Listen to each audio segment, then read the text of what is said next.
থেকে সালাম, আসসালামু আলাইকুম। আমাদের মেহনতকারী বড় বড় স্যারেরা আছেন মহোদয়, আমাদের এমডি স্যার আছেন মহোদয়, তাদের প্রতি আমার সালাম, আসসালামু আলাইকুম। এবং অন্য অন্য যারা আছেন তাদের প্রতি আদাব এবং নমস্কার। এই আমার গান আমি শুরু করছি। শুনছনে মামনের মা, মামনের মার জন্য গান। গাজীপুরে যাইবানি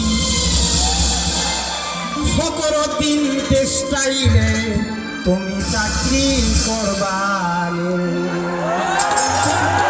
ফকরুদ্দিন টেক্সটাইলে তুমি চাকরি করবা।